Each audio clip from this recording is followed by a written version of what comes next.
ग्रहों का विज्ञान यूट्यूब चैनल में मैं डॉक्टर पुष्पा कामले आप सबका स्वागत करती हूँ। आज मैं आपको कुंडली पढ़ना सीखे के क्रम में पार्ट 36 सिखाना शुरू करती हूँ। आज के पाठ में कुंडली में अल्पायु, मध्यम आयु, दीर्घ आयु का विचार किन किन ग्रहों से कौन कौन से भाव से करते हैं, उदाहरण कुंडली के साथ ज्योतिष सूत्र को समझते हैं, चार्ट द्वारा समझते हैं। चलते हैं चार्ट पर। जन्म लग्न कुंडली से व्यक्ति की आयु का विचार किन ग्रहों से किन भाव से करते हैं और ज्योतिष सूत्र के अनुसार 30 वर्ष से 60 वर्ष तक मध्यम आयु, 60 वर्ष से 90 वर्ष और उससे आगे उसे दीर्घ आयु और 30 वर्ष तक उसे अल्पायु कहते हैं। ऐसा विचार किया जाता है। इन सूत्रों से दीर्घ आयु का विचार होता है, जो अभी एक एक करके हम आपको बताएंगे। जो तो उनसे दीर्घ यानी कि लंबी उम्र के सूत्र हैं ये। तो लंबी उम्र के सूत्र, पहला अष्टमेश यानी 8वें भाव का स्वामी तृतीय भाव में, षष्ठ भाव में, अष्टम भाव में और व्यय भाव में होता है तो व्यक्ति दीर्घ आयु होता है। इसको कुंडली से समझते हैं। इस कुंडली में अष्टम भाव का स्वामी गुरु है।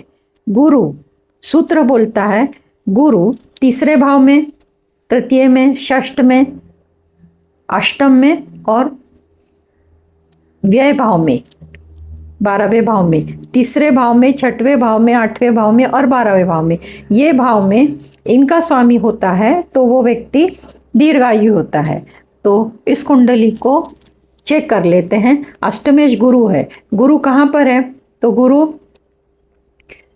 12वें भाव में है, यानी कि ये सूत्र लग गया। ये सूत्र इस कुंडली को समझ में आ गया।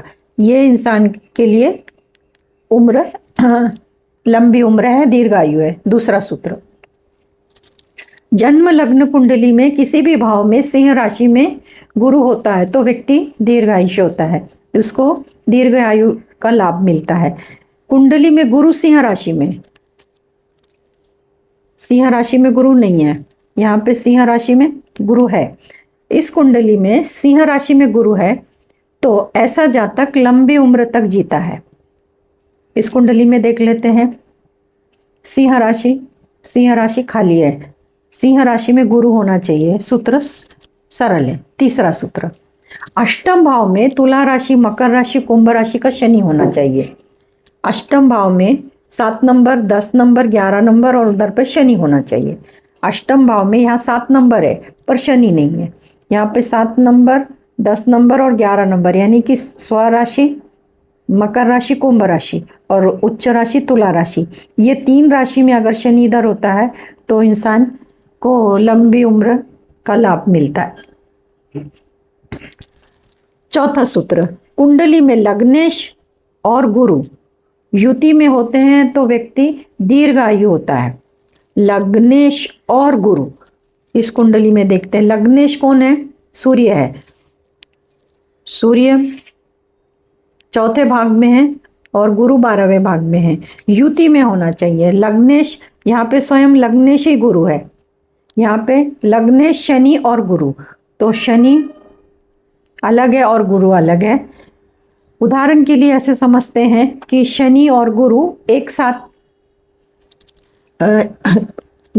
इनका जो लग्नेश है वो शनि है, इसलिए शनि और गुरु एक साथ होने चाहिए। यहाँ पे लग्नेश होता गुरु है, यहाँ पे लग्नेश सूर्य है। सूर्य और गुरु एक साथ होने चाहिए युति में, ऐसा सूत्र है, तो उसको लंबी उम्र का लाभ मिलता है।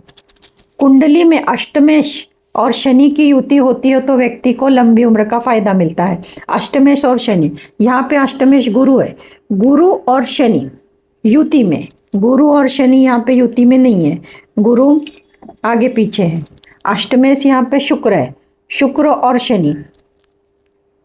शनि आगे पीछे। यहाँ पे अष्टमेश सूर्य, सूर्य के साथ शनि चाहिए, क्योंकि अष्टमेश और शनि, अष्टमेश सूर्य है और सूर्य शनि साथ में नहीं है। शनि अलग है और सूर्य अलग है। सूत्र इस कुंडली में नहीं लगता। छठवां सूत्र, जन्म लग्न कुंडली में तृतीयेश तीसरे भाव में और तीसरे भाव का स्वामी तीसरे भाव में, तृतीयेश को ही तीसरे भाव का स्वामी कहा जाता है।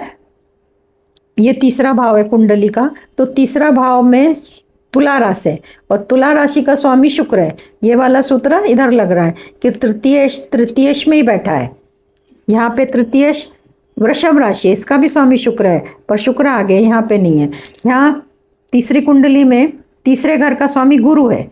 गुरु लग्न में बैठा है, यानी कि लग्न में बैठने की वजह से ये सूत्र नहीं लगता है। तृतीयेश तीसरे भाव में बैठता है तब ये सूत्र लगता है और उसको लंबी उम्र का फायदा मिलता है। 7वां सूत्र, कुंडली में लग्न भाव, धन भाव, तृतीय भाव, लग्न भाव, धन भाव, तृतीय भाव, चतुर्थ भाव, इन भावों में 4 ग्रह की स्थिति होनी चाहिए। अब यही कुंडली में देखते हैं, लग्न भाव, धन भाव, तृतीय भाव, चतुर्थ भाव, तो 4 ग्रह। तो 3 ग्रह तो हैं इधर पे, मंगल, सूर्य और बुध। मंगल, सूर्य और बुध, रवि और सूर्य एक ही नाम है। मंगल, सूर्य और बुध ये भाव में ज़्यादा ग्रह हैं। तो ऐसे ये भी सूत्र कुंडली को लगता है, इस जातक को लंबी उम्र का फायदा लाभ मिलता है। 8वां नंबर का सूत्र, कुंडली में तृतीय भाव, षष्ठ भाव, अष्टम भाव और व्यय भाव। तृतीय भाव, षष्ठ भाव, अष्टम भाव और 12वां भाव, इन भावों में शनि स्वराशि उच्च राशि यानी कि मकर, कुंभ, तुला, मीन राशि में होता है तो व्यक्ति दीर्घायु होता है। तो अब तृतीय भाव का स्वामी, षष्ठ भाव का, अष्टम भाव का और 12वें भाव का। तो इधर पे 12वें भाव में शनि की रास है पर शनि नहीं है। सूत्र बोलता है तृतीय, षष्ठ, अष्टम, व्यय भाव में शनि होना चाहिए और शनि होता है तो उसकी अपनी राशि होनी चाहिए मकर या कुंभ और या तो तुला। तीसरे भाव में, छठवें भाव में, 8वें भाव में, 12वें भाव में शनि की राशि होनी चाहिए और उसी में शनि स्थित होना चाहिए, तब व्यक्ति को दीर्घ आयुष्य का लाभ मिलता है। कुंडली में मिथुन लग्न है, अष्टमें शनि पंचम भाव में। उदाहरण के लिए समझते हैं कि 3 नंबर से शुरू हो रही है, 3, 4, 5, 6, 7, 8, 9, 10, मतलब अष्टम भाव में मकर राशि आती है। तो मिथुन लग्न में अष्टमें शनि, मिथुन लग्न में अष्टमें शनि पंचम भाव में उच्च राशि यानी तुला राशि में होता है तो इंसान दीर्घायुष्य होता है। 3, 4, 5, 6, 7 पंचम भाव में 7 नंबर की राशि आती है और अष्टमें शनि तुला राशि में जब बैठता है तो इंसान दीर्घ आयुष्य का उसको फायदा मिलता है, वो लंबी उम्र जीता है। 10वां सूत्र, कुंडली में कर्क लग्न और लग्न में गुरु और या तो गुरु की दृष्टि होती है तो भी इंसान दीर्घ आयु होता है। कर्क लग्न उदाहरण के लिए समझते, 4 पहला में 4 लिखा है, 4, 5, 6, 7, 8, 9, 10, 11, 12, 1, 2, 3, 4 मतलब कर्क लग्न से शुरू होती है और यहाँ पे ही गुरु बैठा है और गुरु बैठा है और गुरु की दृष्टि हो तो गुरु की दृष्टि 9वें घर में होगा तो गुरु की दृष्टि होगी, 7वें घर में होगा तो गुरु की दृष्टि होगी, 5वें घर में होगा तो गुरु की 9वीं दृष्टि होगी। इस प्रकार इन तीनों भावों में गुरु होना चाहिए या लग्न में गुरु होना चाहिए, परंतु लग्न 4 नंबर से शुरू होना चाहिए। कर्क लग्न से अगर शुरू होता है तो जो जातक है उसको लंबी उम्र का फायदा मिलता है, वो लंबी उम्र जी सकता है।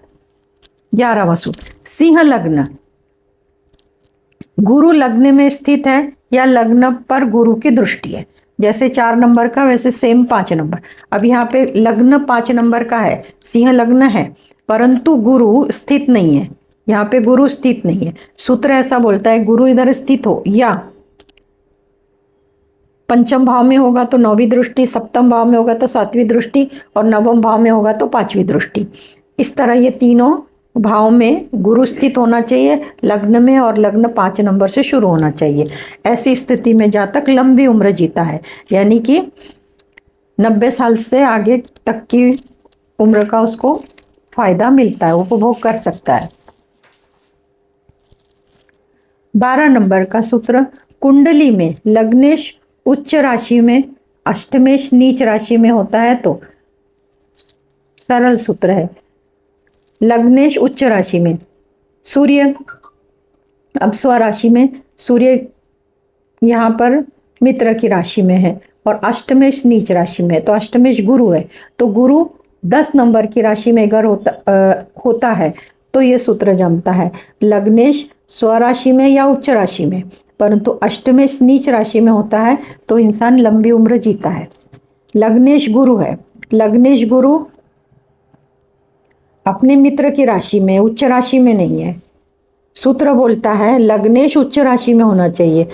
अब गुरु की उच्च राशि 4 नंबर की कर्क राशि है और अष्टमेश तुला, तुला राशि का स्वामी शुक्र, शुक्र की नीच राशि 6 नंबर की है, ये कन्या राशि में वो नीच का होता है।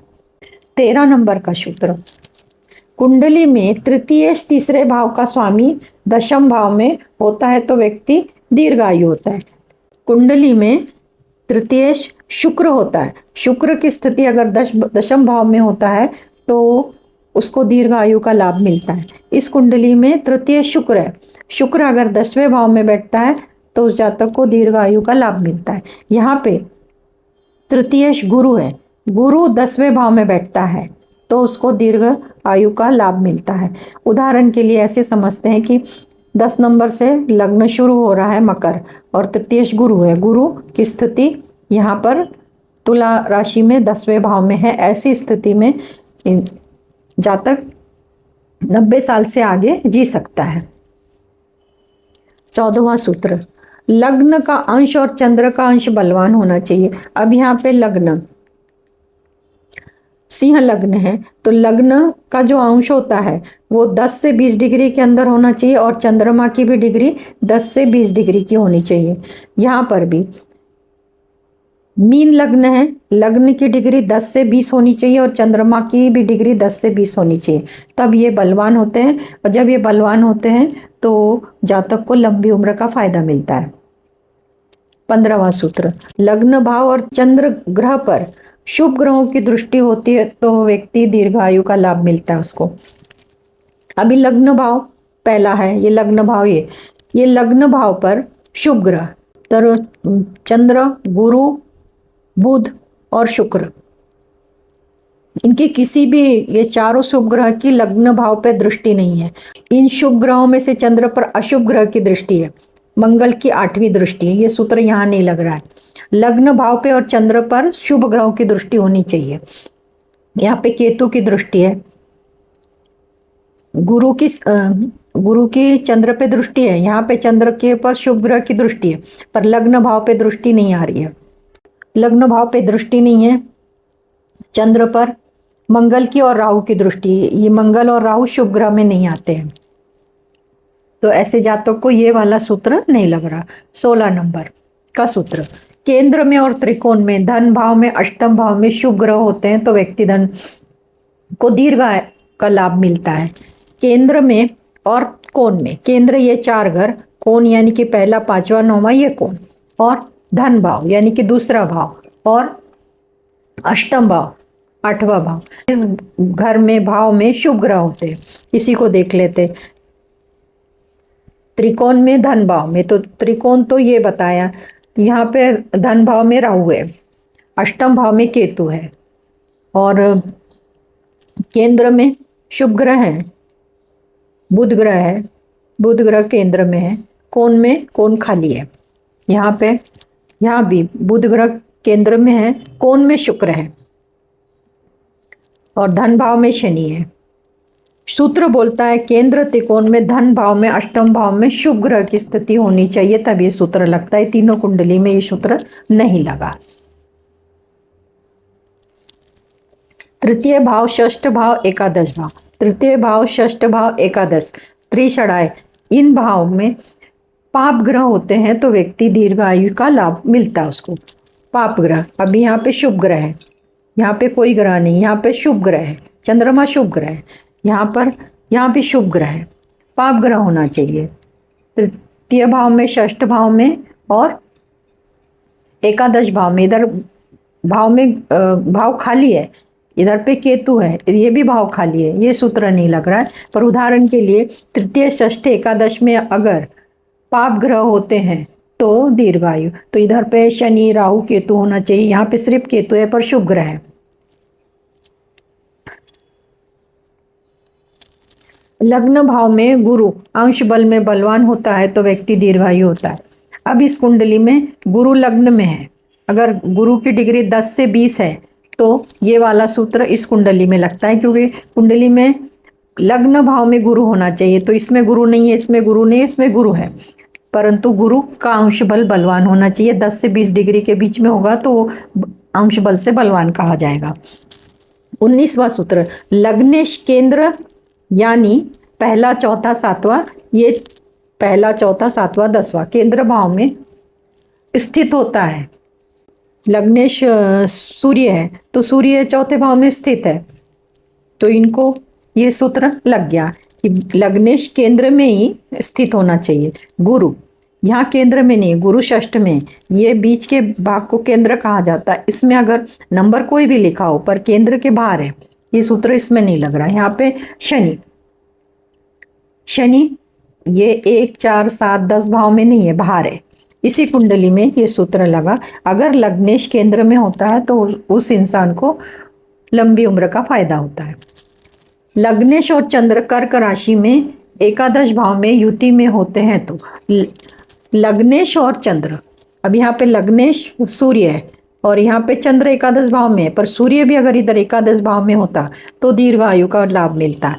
यहाँ पे लग्नेश गुरु है, गुरु और चंद्र एकादश भाव में, यहाँ पे शनि, शनि और चंद्र एकादश भाव में होते हैं तो ये सूत्र लगता है।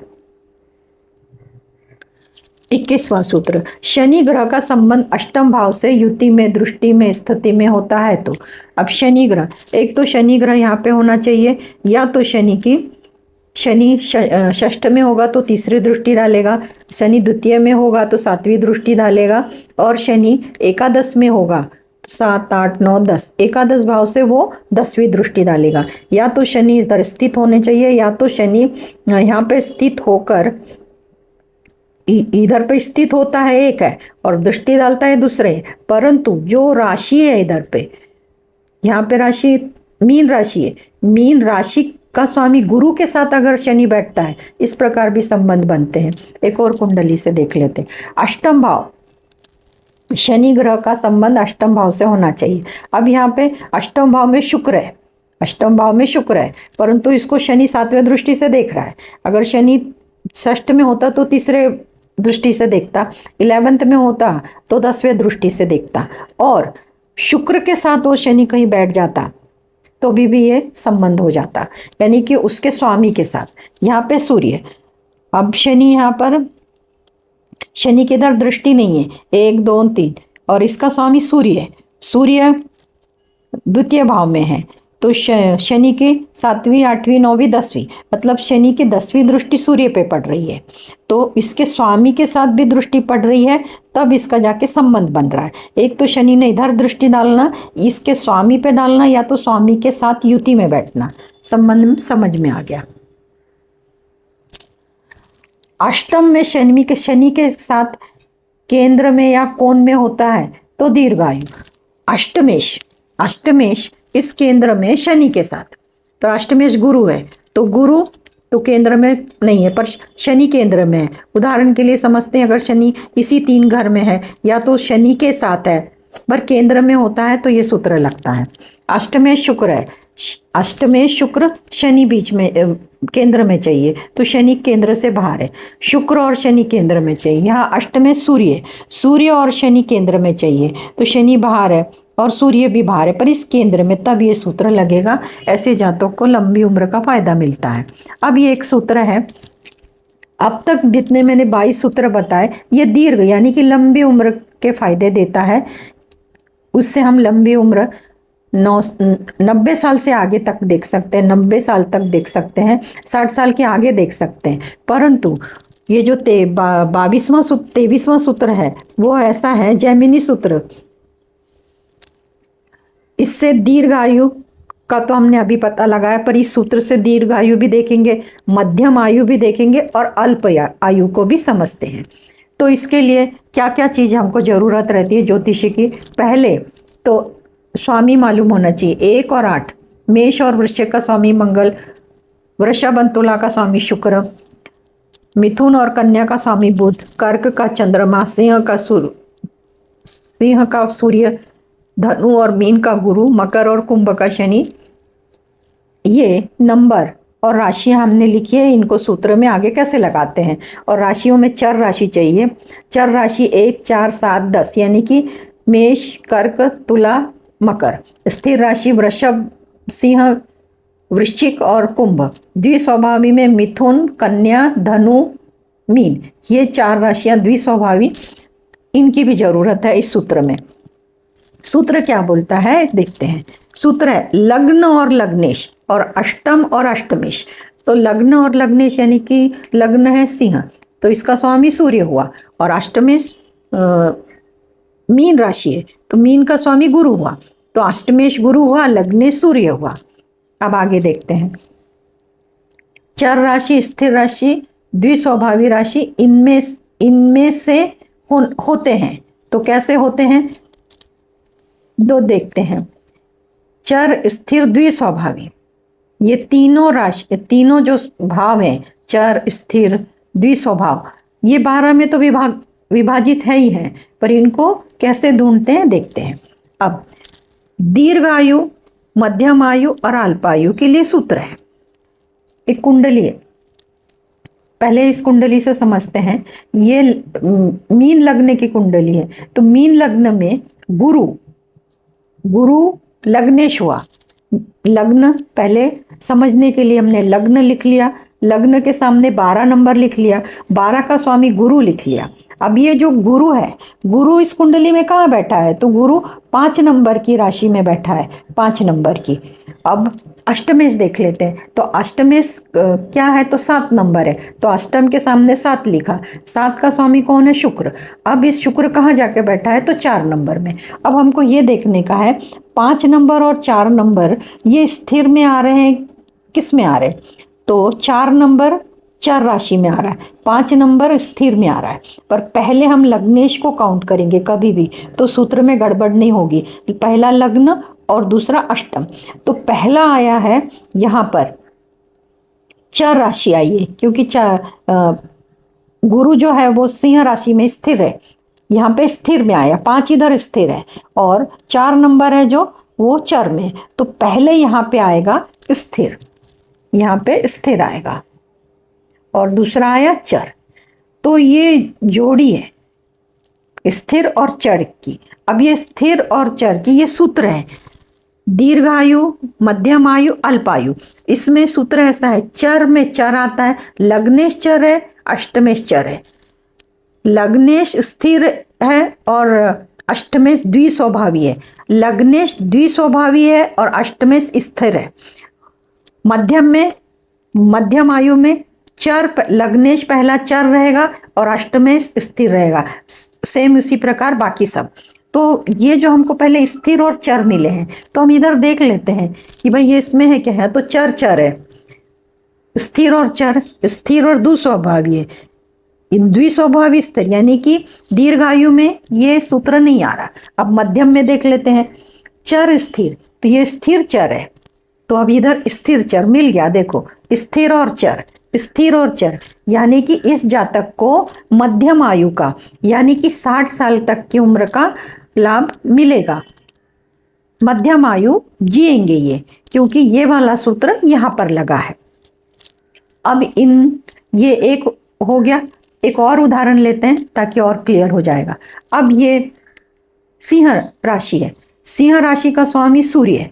सिंह राशि का स्वामी, लग्न तो सिंह है, तो लग्न सिंह है करके हम पहले लग्नेश को लेते हैं, वो 8 नंबर में बैठा है। तो 8 नंबर कहाँ पे आया? स्थिर। 8 नंबर पहला लग्नेश स्थिर में आया। अष्टमेश मीन राशि है, मीन राशि का स्वामी गुरु है। अब ये तो द्विस्वभावी आई, पर गुरु कहाँ बैठे? गुरु 4 नंबर में बैठे, यानी कि चर में।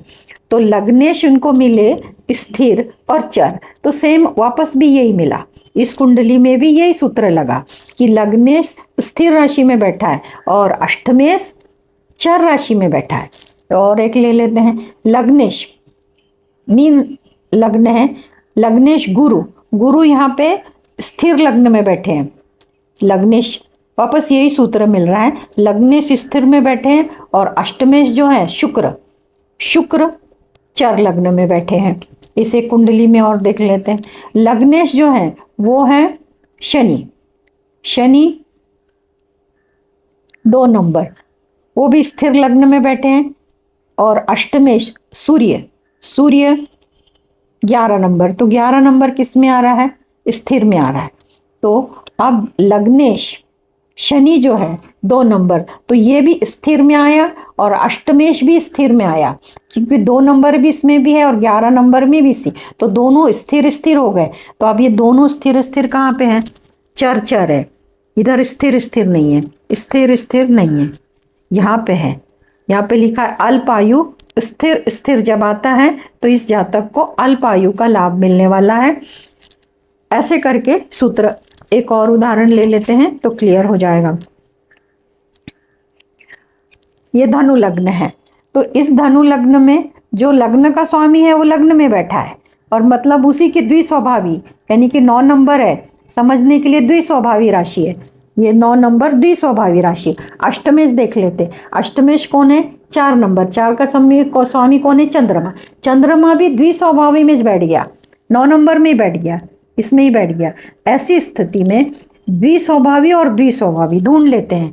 द्विस्वभावी चर स्थिर स्थिर, चर द्विस्वभावी, इधर चर स्थिर चर, देखो द्विस्वभावी द्विस्वभावी, क्योंकि ये दोनों द्विस्वभावी आई तो इनको मध्यम आयु का लाभ मिलेगा, मध्यम आयु उपभोग करेंगे। इस प्रकार इस सूत्र को, जेमिनी सूत्र इस तरह लगाते हैं, इसको जरूरत होती चर स्थिर द्विस्वभावी राशि की, और ये मालूम होना चाहिए कि ये राशियां लग्नेश और अष्टमेश इनका विभाजन करते आना चाहिए, और ये सूत्र लगाते हैं तो आप आसानी से जान सकते हैं कि जातक दीर्घायु उपभोग लेगा, मध्यम आयु का उपभोग लेगा या अल्पायु का उपभोग लेगा। इस प्रकार ये सूत्र लगता है। अगर किसी के कुंडली में ऐसे सूत्र लग रहे हैं, अंश बल में कमजोर है, उनकी स्थिति बढ़ाना चाहते हैं, अपनी आरोग्य ठीक करना चाहते हैं, आरोग्य ठीक होगा तो लंबी उम्र का लाभ फायदा मिलेगा, तो उसके लिए आपको जो भी आपका अष्टमेश है, जो भी आपका लग्नेश है, वो अगर अंश बल में डिग्री में कम है तो आपको उनके मंत्र दान पूजा पाठ करके उनकी ऊर्जा बढ़ानी चाहिए। जन्म लग्न कुंडली में ग्रह अंश बल में कमजोर है, अशुभ ग्रह से दृष्ट है, अशुभ स्थान में है, ग्रहों की ऊर्जा बढ़ाने के लिए, आपको मनचाहा परिणाम पाने के लिए, आरोग्य अच्छा करने के लिए, दीर्घ आयु का लाभ मिलने के लिए आप उस मंत्र का मंत्र जाप कर सकते हैं, पूजा पाठ कर सकते हैं, दान कर सकते हैं। और इसके लिए मैंने मंत्र की पूजा पाठ दान इस संबंधी पूरी विस्तार से जानकारी मेरा दूसरा चैनल स्वदर्शन ध्यान साधना यूट्यूब चैनल में विस्तार से बताई है। आप उस चैनल में जाके वो जानकारी प्राप्त कर सकते हैं। उसकी लिंक मैं आपको आई बटन पे देती हूँ, उस पर जाके आप जानकारी प्राप्त कर सकते हैं। और आज के क्लास में इतना ही, धन्यवाद।